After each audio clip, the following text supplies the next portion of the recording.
नमस्कार विद्यार्थी मित्रांनो, तर या लेक्चर मध्ये आपल्याला सांख्यिकीचा अर्थ म्हणजेच मीनिंग ऑफ स्टॅटिस्टिक्स आणि डेफिनेशन ऑफ स्टॅटिस्टिक्स म्हणजे सांख्यिकीचा अर्थ त्याबरोबरच काही व्याख्या बघायच्या आहेत सांख्यिकीच्या। तर अगोदर आपण काय सांख्यिकीचा अर्थ बघू।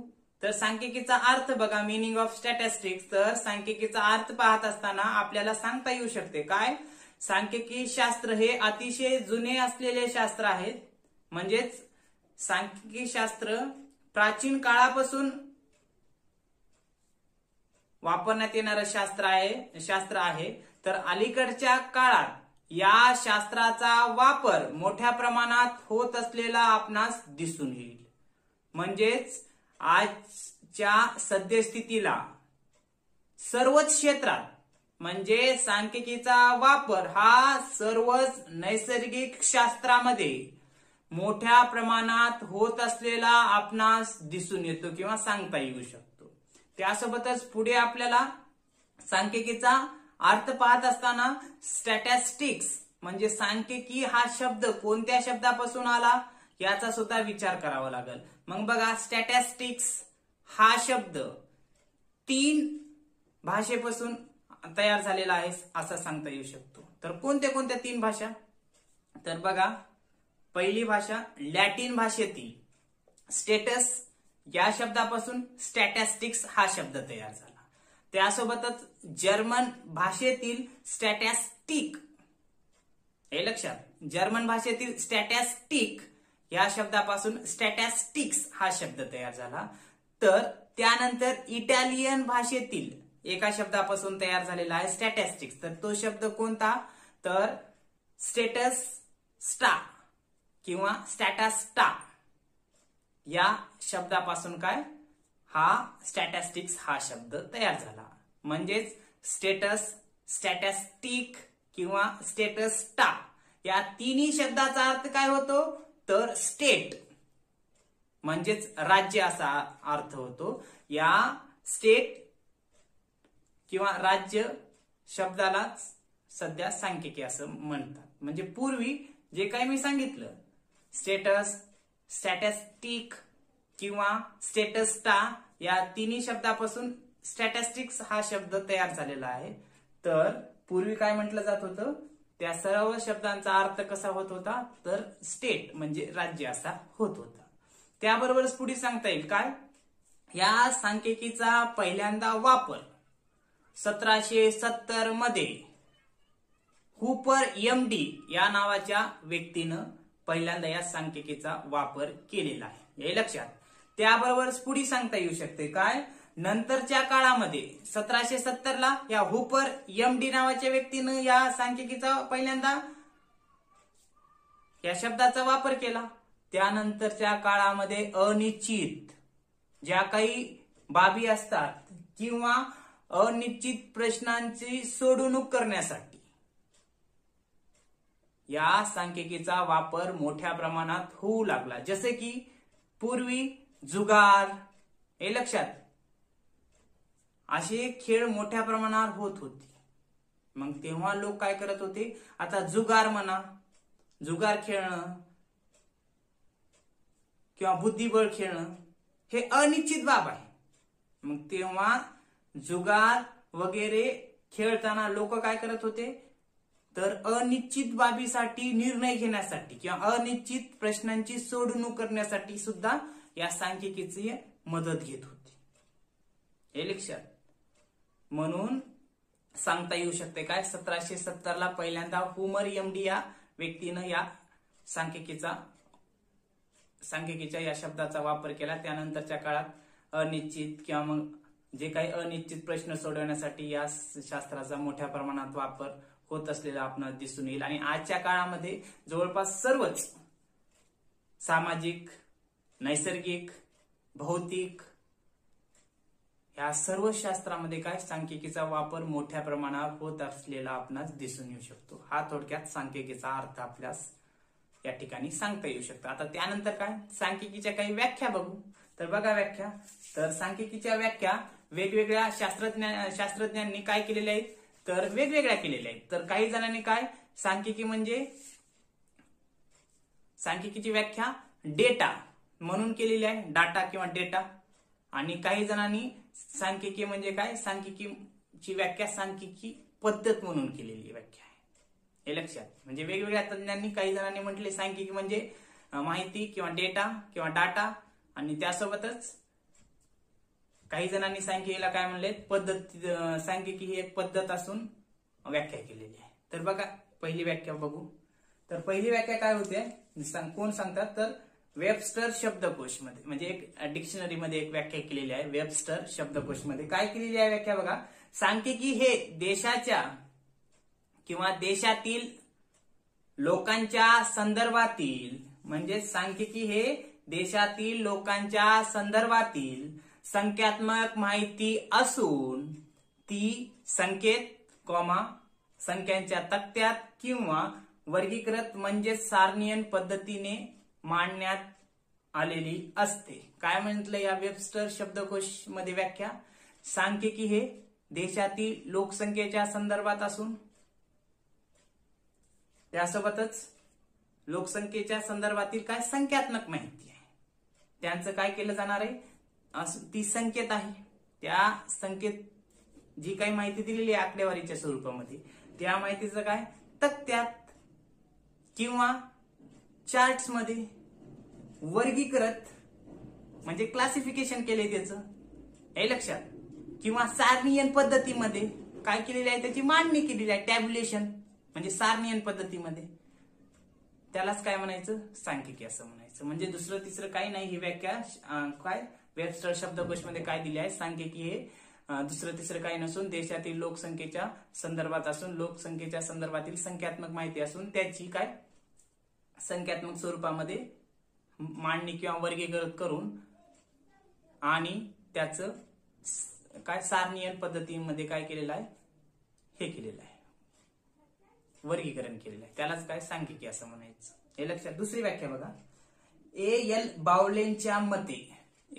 बावलेंच्या मते बघा, सांख्यिकी म्हणजे मोजण्याचे शास्त्र होय. म्हणजे स्टॅटिस्टिक्स काय म्हणले, हे काही नाही, फक्त मोजण्याचं म्हणजे काउंटिंगचं आहे. म्हणजे इंग्लिश मध्ये बघा वाक्य त्यांच्या, statistics may be called the science of counting. हे लक्षात. म्हणजे सांख्यिकी हे मोजण्याचं शास्त्र आहे. जिथं जिथं आकडेवारी किंवा संख्यात्मक मापन केलं जाते, काउंटिंग केली जाते, त्यालाच काय म्हणायचं, सांख्यिकी असं म्हणायचं. म्हणजे statistics may be called as science of counting. पुढली व्याख्या बघा.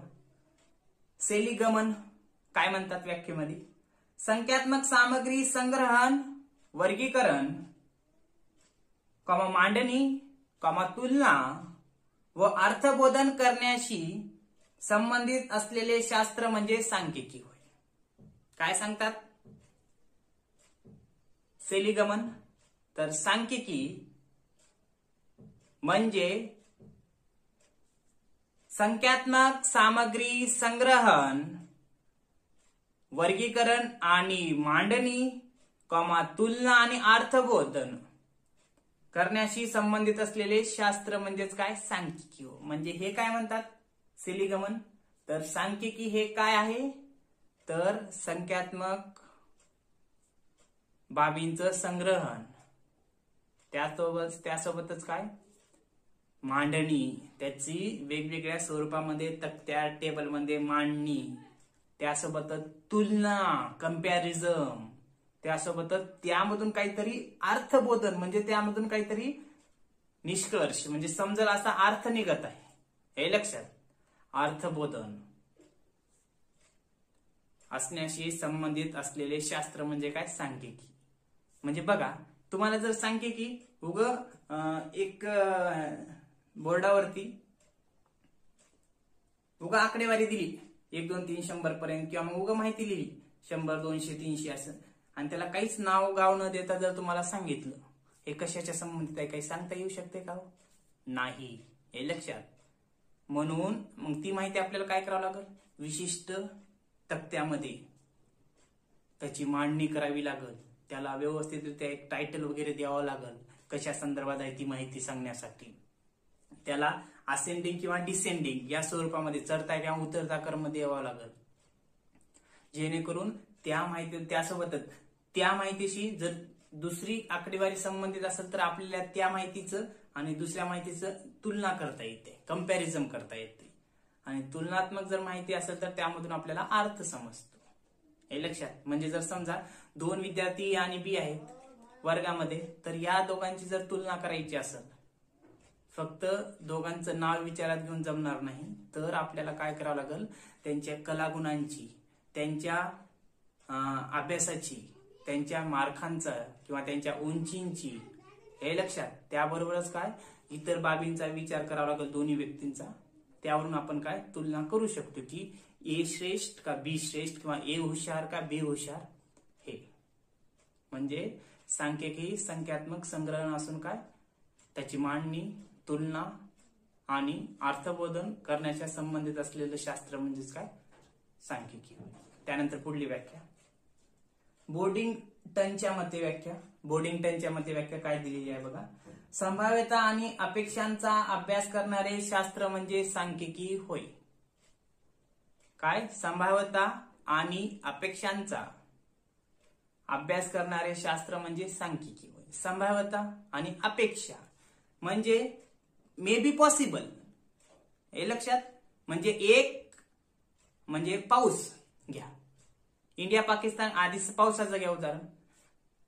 आपण जर समजा हवामानामध्ये जर बदल झाला तर आपण म्हणू शकतो की आभाळ भरून आलं तर पाऊस पडू शकतो.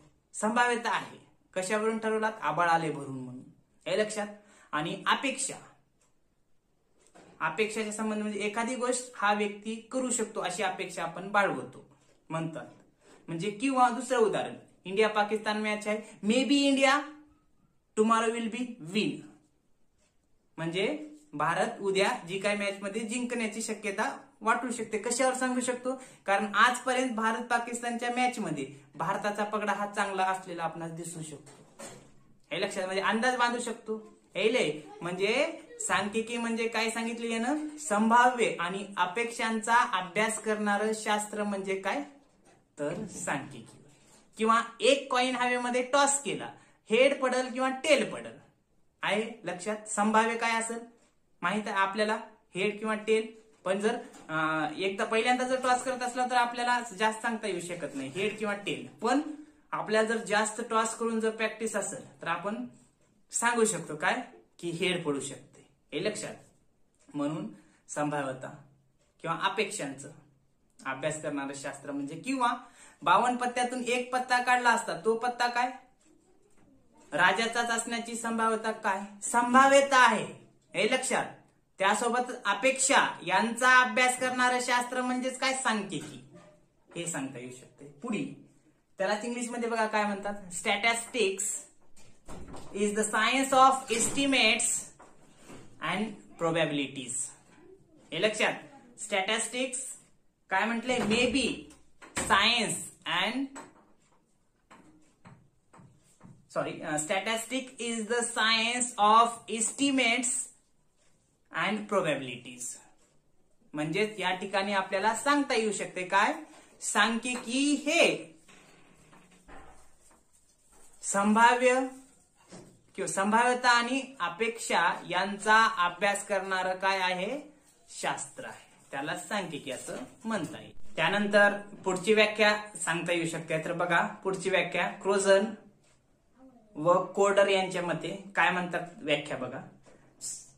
सांख्यिकी म्हणजे संख्यांचे संग्रहण, मांडणी, विश्लेषण आणि प्रस्तुतीकरण होय, हे लक्षात. काय म्हणतात क्रोझर आणि कोर्डर हे सांख्यिकी म्हणजे संख्यांचं संग्रहण, मांडणी, विश्लेषण व प्रस्तुतीकरण होय.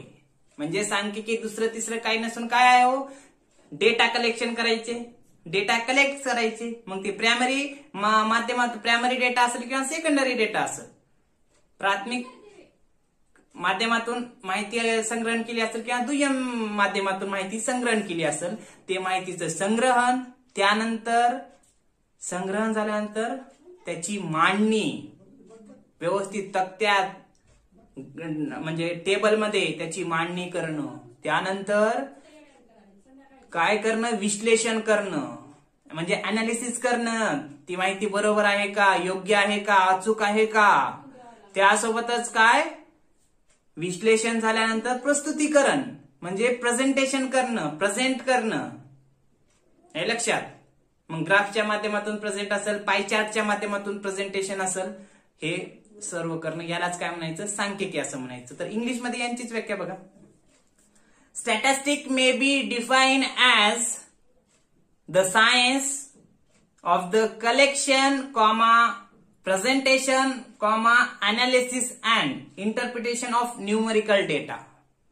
काय म्हणले, statistics may be defined as the science of the collection, presentation, analysis and interpretation of numerical data किंवा डाटा. हे लक्षात. म्हणजे सांख्यिकी हे दुसरं तिसरं काही नसून माहितीचं संग्रहण. कोणत्या माहितीचं, संख्यात्मक न्यूमरिकल डेटाचं संग्रहण आहे. त्यासोबतच काय आहे, त्या माहितीचं संग्रहण झाल्यानंतर त्याची मांडणी, त्याची व्यवस्थितरित्या मांडणी करणं म्हणजे असेंडिंग ऑर्डर किंवा डिसेंडिंग ऑर्डर नुसार. त्यानंतर पुढे काय करायचे, मांडणी झाल्यानंतर त्याचं विश्लेषण करायचे, अनालिसिस करायचे, ती माहिती योग्य आहे का, अयोग्य आहे. त्यानंतर त्याचं प्रेझेंटेशन करायचे. प्रेझेंटेशन कशाच्या माध्यमातून, तर ग्राफ्स, चार्ट्स म्हणजे टॅब्युलेशनच्या माध्यमातून त्याचं प्रेझेंटेशन करायचे. हे लक्षात. तर या ठिकाणी ह्या क्रोजर व काय कोडरची व्याख्या सांगण्यात येऊ शकते. तर अशा पद्धतीनं या ठिकाणी सांख्यिकीच्या व्याख्या ह्या वेगवेगळ्या शास्त्रज्ञांच्या सांगता येऊ शकतात. आता थोडक्यात सांख्यिकीची व्याख्या सांगायची झाली ओव्हरऑल, तर सांख्यिकी शास्त्र म्हणजे हे असं शास्त्र आहे की ज्या शास्त्रामध्ये संख्यात्मक माहितीचं संग्रहण केलं जाणार असून संग्रहण केल्यानंतर त्या माहितीची व्यवस्थितरित्या मांडणी करून त्या माहितीद्वारे त्या माहितीचं विश्लेषण, तसंच तुलना, त्यानंतर व्यवस्थितरित्या प्रस्तुतीकरण केलं जाणार आहे. अशा शास्त्रास काय म्हटलं जाणार आहे, तर सांख्यिकी शास्त्र असं म्हटलं जाणार आहे. तर या ठिकाणी सांख्यिकीच्या व्याख्या सांगता येऊ शकतात.